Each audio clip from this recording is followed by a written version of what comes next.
Welcome back, everybody. This is Airballer Podcast. As you may see, a little bit of a change of scenery, as it were. Will we say upgrade, possibly?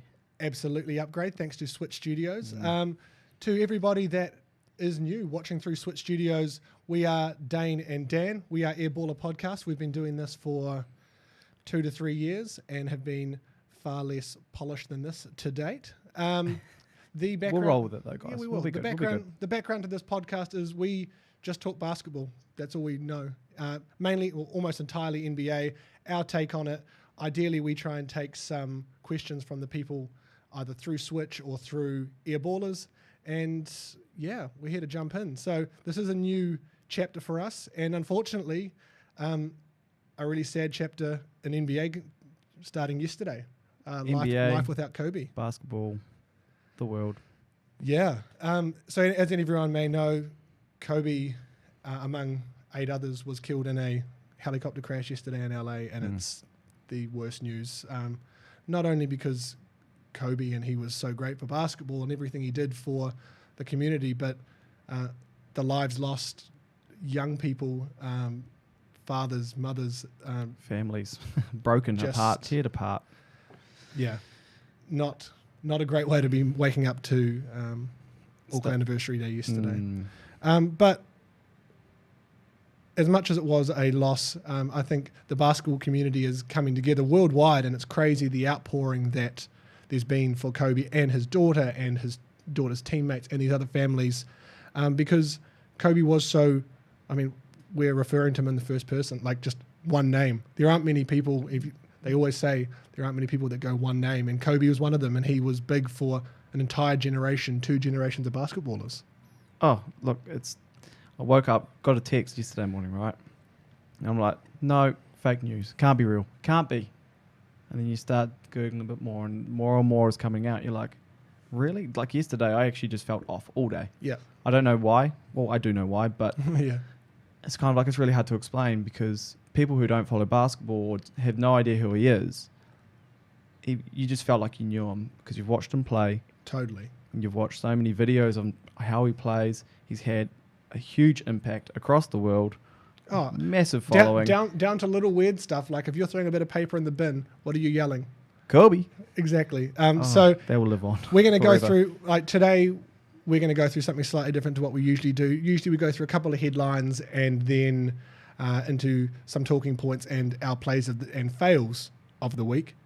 Today it's going to be very Kobe Bryant heavy, and as a bit of a tribute to him, we are going to play his some of his highlights in the background, so you aren't bored while listening to us. Oh, there we go. Easy peasy. So I guess if we're talking around tributes, Daine, yesterday there was a lot. I don't know if you saw. It would have been pretty hard for the players out there yesterday. Did you see the Doc Rivers? Yeah, I mean press conference. That's big when people can go in and they can straight away play the game that they love and that they're paid to do.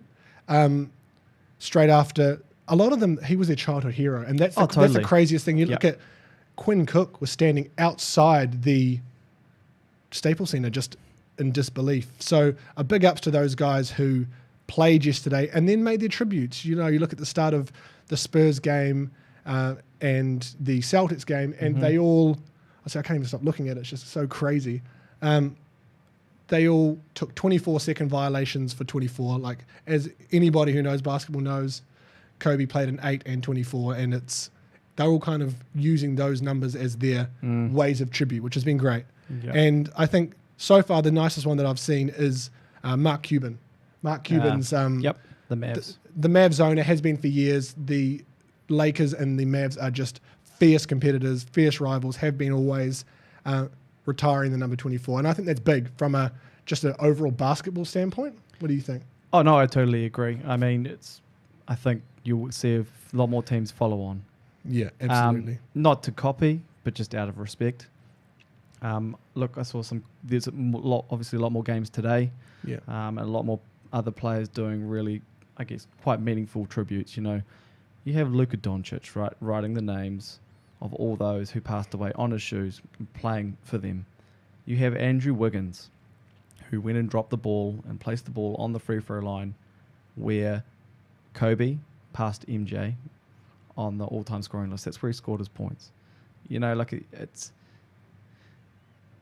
really hard to explain, but it's just really emotional and very touching. Yeah, absolutely it is. And you feel for it because everyone has that personal connection with someone like that. And I don't care if it's a basketball star, an NFL star, what it is. The sport has this way of bringing people together, and no matter how much you bicker about who's better, about who you hate, who you like, who you don't, and sport brings people together in a way that nothing else really can. And can't really explain it either, though. It just happens. It's right? passion, it's community, it's competition, it's putting people against each other, and that's the beauty of it, and why I've always tried to stay close to sport in one way or another, even in work. So it's great to watch, and I think the basketball community pours out, and they're doing things like we're going to change the rules of basketball 21, and we're going to play to 24 only, and if you miss the game-winning shot, you go back 8 points. Like, it's all little things that mean a lot to people who know about it, and it is really good to watch.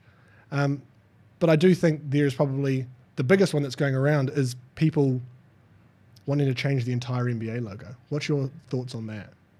Full disclosure, I signed it. You signed the petition? So of course I did. For anyone that doesn't know, there's a petition going around. There's over 700,000 people have signed this petition to change the entire NBA logo to... It's about 1.2. Is it 1.2 now? Yep. I must have looked at it at lunchtime. That's when I signed. And full respect, full everything to Kobe, but it still just shows people hurting. I don't think it's the right thing to do, personally. I think what it does is discredit all the work that Jerry West did for the game in his time. These guys wouldn't have played if it wasn't for him. So my personal thinking is that it should stay where it is. I mean, we were talking before, right, around how the game has evolved and how you have different players who change the game. Kobe is definitely one of those. Yeah. So I agree with you. I actually don't think changing the logo is the right thing to do. It's a way, I guess, people are sharing their pain and knowing that they're supporting the Bryants and Kobe. Absolutely. But I think there are better ways of doing it, whether they name the All-Star trophy after him or something like that, something that means a lot and is so central to the NBA that you can't deny his impact, but that isn't the logo, because I think that's I think that's a discredit to someone that's still here. So what do we think then? What do we think they should do? I mean, there's obviously going to be a massive memorial. Like, there is going to be something very, very big, and it'll be very special. Lots of players, every game now. I think I've seen there's been some form of Kobe tribute. Yeah, and there will be for the rest of the season. Again, it'll be like his famous last season. Yes. Like, it's going to be exactly like that. And to be fair, you look at how new the sport of basketball is worldwide as far as a professional sport goes. Who have we really lost? Other than Wilt Chamberlain, who have we really lost in that short time that has created such an impact? Because I think, yes, there are people that have died and may they rest in peace, but like, other than Wilt, Kobe's the biggest name, and he's, because of sheer scale, the biggest name ever to have passed away at this level. And I think we'll start to see more of these guys, these older guys passing away. But the thing is, though, he was 41. I know, it's, yeah. And I was talking to Daine earlier before, and, you know, he retired 3 years ago. If you haven't seen Dear Basketball on YouTube or wherever, he won an Oscar, great animation about his love for the game. So I guess he's been doing that the last 3 years, but he left But he's been playing basketball for almost 38 years. Yeah. Like It's been his entire life. you'd say he's playing from one. You would, just because it's Kobe. 'Cause Totally. He would have found a way to play. Absolutely. And It's it's been his whole life, and you even look been central around yesterday. basketball. Like he's going like his daughter. There was chat. She was going to make WNBA, man. Yep. Like and That's it, yeah, such a right loss track. of talent, and it's just super sad. Like I'm not even sure where to go from there with that. No, I don't know either. So Because sorry. no, you go. So I think we'll come back to more Mm. of the Kobe Bryant side of things towards the end. But I think we do have a schedule which we like to stick to, and as sad a day it is, just like the Mumble would say, the show must go on. So something that Kobe would never do. I just want to talk about load management. Oh, great segue. Mate, you know me. So one of the biggest talking points in the NBA over the last, you look back 7 or 8 years, like I don't think someone like Kobe Bryant would have actually done it as much. No way. But this idea of load management that these guys are going, well, it's 82 games, it's a long season, I'm going to rest to be my best because I know my team's going to make playoffs. What are your thoughts on that? I'm against it. Why? Because, you see this posts coming all the time. Kids who are going to their first NBA game, and who are they going to go watch play? I'll say LeBron, for example. He's against load management as well because he doesn't believe that for exactly the same reason. People have paid money to be here to see me play. I play. I get paid to play the sport. I get paid a lot of money to play the sport. A lot of money to play the sport. The world is changing and the game is changing, and I think you keep watching it and the pace is actually getting faster and faster. It seems like it's getting faster and faster, even though a lot more threes and 3-point shooting's going up. So do I agree with it? No. Can the NBA probably change to minimize this? Yes. How? Yeah, I guess how do you do that in a way that means these guys aren't having to, that holds the sanctity of the sport for the fans, right? Because they're there to play, but I totally get it. The game's getting faster. Mm-hmm. It's harder management on these bodies, and you look at an athlete's like career expectancy. You know what I mean? The top ones last 20 years. That's a very select handful. The rest of them, they don't last very long, and they've got to maximize that playing time because that's their earning potential. That's their life. Because you see players get traded, right? They could be on an awesome. Do I bring up Isaiah Thomas? Yeah, exactly. Case in point, right? Having the breakout season, about to sign a max. Yeah, and then deal, and then falling one over. injured. Is he? He is playing. Yeah, he is. But I think they're just trying to maximize their time in the league because that's when you get paid, right? Because you look at them and when they're finished, what are they actually going to go do? A lot of these guys, there are 450 NBA players in rotation at any one time, of which it's always filling up and falling out. What do you then do when you're out? Like, if you aren't well known enough to become a sports presenter, or you aren't good enough or technical enough to become a coach, what do you then do? These guys have got to start again. And I mean, I always make the comparison back to rugby and the amount of unrequired hate that there is towards All Blacks who move away. Yeah.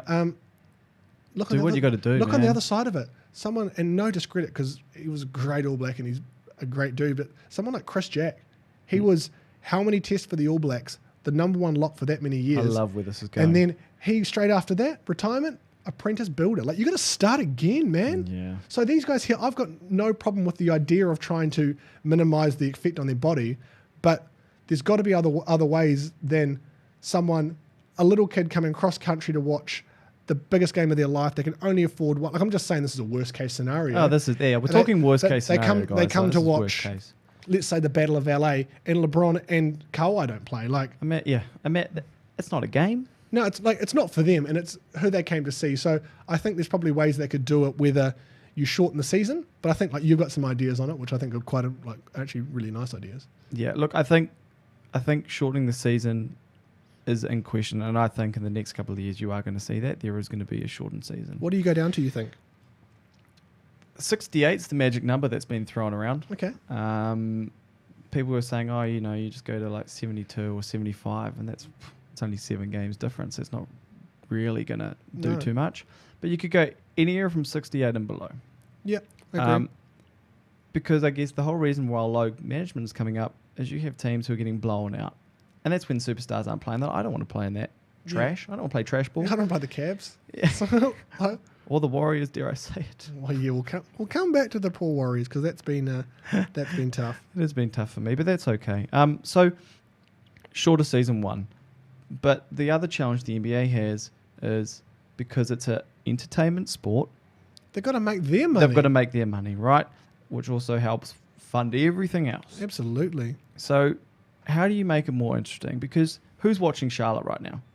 Who in Charlotte? Yeah, exactly. Even Michael Jordan's not watching Charlotte. Yeah, I know, and he's the bloody owner, right? Yeah, I agree. And I mean, there'll be Charlotte fans watching this, and full credit. Like, yeah. One of my mates is a Suns fan, and I'm like, fair play, friend. No, hey, good on you. I loved the Suns when Steve Nash was playing. Steve Nash, I'm not getting into this with you. No, we're not. We'll carry on. Until the Warriors got good, or? Thought so. No, I just have nothing to say. Silence doesn't mean anything. Yeah, guilty conscience, carry on. So you really thrown me on that one. But so, shorter season, they need to make it more exciting because, yes, we have fans in New Zealand and fans across the world who love Charlotte and love the Suns, but no one in Phoenix is going to watch the Suns. Have you seen their stands? Have you seen Charlotte stands? There is no one in there, and that's where people make money. Yeah. It's tickets, not from. Yeah, I agree, but I mean, to a point, I think there's still games where they go for like $3 a ticket, though. Like, that's not making money. No. They're just trying to fill it up. Exactly. So how do you make it more exciting? And I can't take credit for this idea because I did hear it from somewhere else, but it's around making, obviously, those regular season games mean a bit more. And, of course, it always comes down to the end of the playoffs. And they made the comparison of it should be like you see every college game. Like, that's what every NBA game should almost be like. Okay. Where you've got people cheering, you've got people from everywhere. Like packed houses. Like packed houses. It's loud. It's noisy. You know? Like you get it like the NCAA tournaments. Yeah. How do you get that? How do you do that? Look, hard to do it during the regular season, but if you shorten the season for one. Less opportunity to come, people are more likely to come to that game, fine. But then that's one. Okay. But then you go down to the playoffs. So imagine that for the playoffs, instead of having the top 8, where you go 1v8, blah, blah, blah, blah, blah, you go top 7 locked in. Each conference? Each conference. East, West. So the top 14 teams are locked in? Locked in. Why conferences? And why not just go not conferences? Because that's a whole nother conversation. But that's a whole other. Believe in the idea of that. Other than flight time between games. My only reason I would say not just having top 14, you can't change too much too quickly. You don't even know if it would work. So I would start with this more. And if it works, then I think eventually I could see the conferences disappearing. So what you have is then you have the remaining teams within that conference playing off in a mini tournament, 3 games for one spot. For one spot. But because almost imagine how's that? It's going to keep fans in. For example, the Warriors. Case in point, this could be very interesting if they did this season. But by the playoffs, gives you a chance. It would give me a chance, right? Clay might be back. Steph might be back. You've just got to win 3 games in a row, and you're playing in like a college format where it's 3 games. You don't play any 3 games back to back. There's always a day between, and you're at a neutral location. So it's just like a mini tournament for one spot. Mm-hmm. But that makes those games more entertaining, as opposed to like, why not have the top 5 teams get it? Because I guess you don't want to be. I mean, you probably don't want to be sitting in that 8th spot having to play those games. Yeah, I suppose. Yeah, but I agree. I agree with it in theory. Parts of it. I agree with the concept of it that shorten the season, but then make the end of it slightly more compelling. I think the challenge is the end of it's already compelling. The end is already very good. So you look at the last 2 weeks of basketball and you end up watching a lot more. Like, I think about my personal, sample size of 1 though, right? Basketball viewing habits in the last 3-5 years. Yeah. I'm not sure if it's because it's got more boring because there's so many games or whatever it is. I find myself watching less and less and less live during the season, but I always watch it at the end because that's when it means something. Yeah, playoffs, and I mean, you get hit with the NBA specials, get the league pass now because they always try to bring out a special because that is the best part of the season, right? Absolutely, but then I guess the challenge sits around now, like either side of the All-Star break. That's when I think the issue is. So, did you see what Adam Silver proposed and tried to get through the commission for this season to bring in next season to tackle this issue? He wanted to do a mid-season tournament. Yeah. Like almost a mini mid-season tournament. Worth points towards playoffs? Well, like you earn points toward, like different games earn you different points during the regular season, and it all comes up to the mini tournament and players who've got the points. That's hard work. Oh, too hard. And so naturally that got swatted out. So they know they need to fix something. Yeah, it's just what that ends up being. It's what it's going to be, which goes back to, I guess, my first point. Like something's going to change. It won't be this season. It probably won't be next, but I could definitely see the 2021-22 season. Something's happening. Something's happening. All right, bets down. End of this conversation. End of this section. You have to put your money on what they're going to do in the next 3 seasons to change, 1, the amount of load management, and 2, I suppose because of that, the wear and tear on players. 1, less games. Yeah. Down to... Can I go like a range? Or do you want an exact number? Just give a range, mate. They're not going to hold you to it. Adam Silver's not listening to this. Not yet. Not yet. I'm going to go 56. 56 games? Okay. I really want to say 24. 24 games? No, I wouldn't work though. No.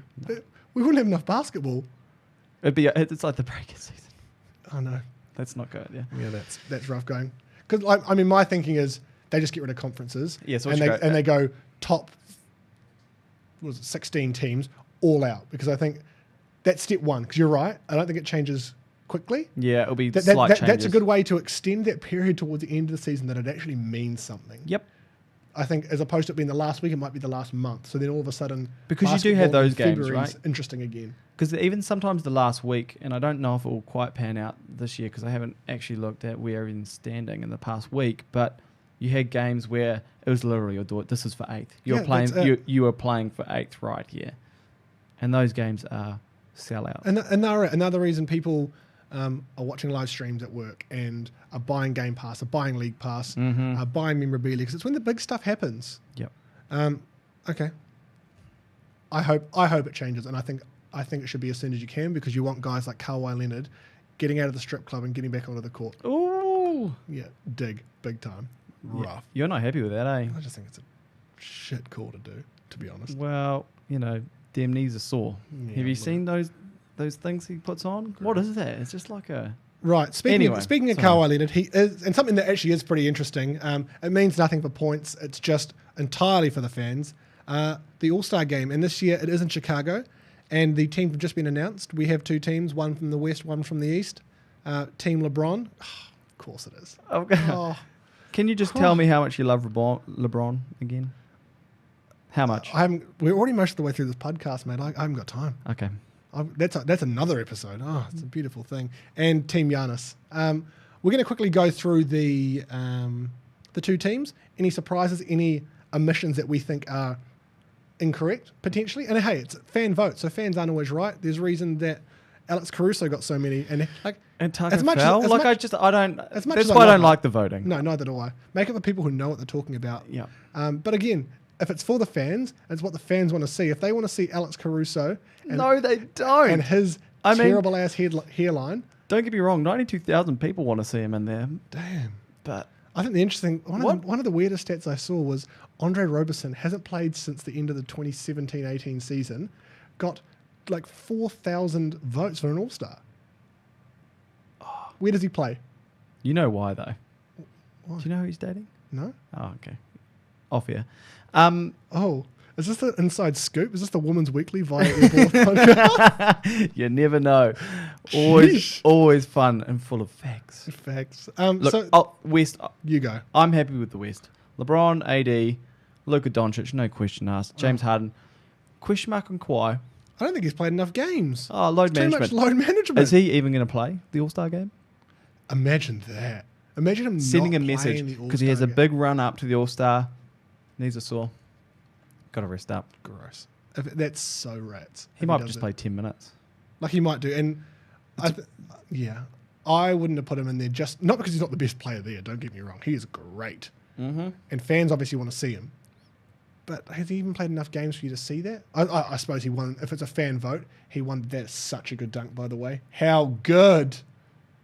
Best dunk of his career, in my opinion. Sorry. I just Because saw the that. only other person I'd consider and think who's been playing really well would actually be his teammate, Paul George. Yeah, Paul George's been playing great. The thing is, everyone underestimates how good. He gets so overlooked, and I think there'll be a lot of hate coming in the 0 people that are watching this. But he's just been quite good for a long time. He's always kind of been that second fiddle, even when he was back in the Pacers and they You played. forget that he had that leg injury, right? That actually just came through my head again. I'm like, oh yeah, that's right. He's come back. One from of the that. worst injuries in NBA history, and he's come back and he's as good as he was beforehand. And before that, in Indiana, he was great. He nearly beat the Heat when they had LeBron, Wade, Bosh, the Birdman. I know. The Birdman. I know. Okay, so are you happy with the West? More like pretty much. I don't think there's anything else. If I look at this bit of paper, I think people that got undersold. I think Karl Anthony Towns should have probably got a couple more votes than he did. No. He's kind of carrying that team, dude, to be honest. And So, carry on. I don't think that Donovan Mitchell got enough. They're my only 2. Yeah, very missed. Donovan Mitchell. Okay. But again, they were never going to make it. No. They might make it in the They get GM voting, potentially, but we'll see. Okay, East. Team Giannis. Team Giannis. We got Giannis, the Greek freak, the best player in the NBA right now. No question. Easily asked. That boy gets a good 3-point shot, it's over. What are you going to do? You can't stop him. He can hop step from the 3-point line. That's manic. Pascal Siakam. We'll come back to that. Yeah. Joel Embiid, Kemba Walker, and Trae Young. I almost bailed on his first name just then. Were you about to say Young? I was going to Young say Trey? I was gonna Trey say, Young? Is that Thaddeus Young? Is this 2009 and is Thaddeus Young magically good again? No. He wasn't good at the Sixers. No, it's 2020. Okay, so question marks around Siakam for me. Yeah. You look at the other bigs that are playing in the East and I think Eric Spoelstra would agree with me. He would like his boy Jimmy in there. Jimmy Bucket should be there. And he should be. People just don't like him because he's a dick. He is. And it's all He's this been shit. really good in Miami, though. I haven't heard much locker room drama. It's because they're quiet. They know how to stop it. Pat Riley's there. You try say no to him. Yeah. Remember that? Because LeBron? Yeah, at some point he did. That would have been the I know. scariest thing. Is that LeBron would say, Mr. Riley? That's rubbish. But I think Andre Drummond should have made it. In my opinion, didn't get many votes. 68,000 votes. Rubbish. Joel Embiid. But he's been injured a bit. He has. But hey, fair play to everyone that made it. I think they're all amazing. And these guys, the guys that we have now said have missed out, are still going to get there through the GM votes. And it's going to be a great weekend again. It'll be a sad one this year, again, because of our friend Well, here. that's another thing, there'll be lots and lots and lots happening. Yeah, and I think Every opportunity. they'll end up, if there's one thing the NBA could and should do, it is name the All-Star Game MVP after him. He won it enough times. Mm-hmm. He won it in a second to last season where he played against LeBron and kicked his ass too, which was awesome to watch. And he was old. So I'm just transfixed by that. I know shit. how Oh, good. my We can goodness. just stop and watch it. We can turn the stream off shortly and just do that. Yeah. Oh. Well, shall we wrap up then? We should wrap up, and Okay. no, there is no better way to wrap up than we usually have our plays and fails of the week, and I think the only fail is for all of us not being able to see what Kobe could have then done for basketball in the next 15 to 20 years. One of the best analytical minds in basketball, one of the best mentalities. The Mamba mentality is going to go down in history as one of the ways in which to hold yourself and pursue greatness, and Tony Robbins is going to try and get the rights to it, and he's going to he's gonna go Tones.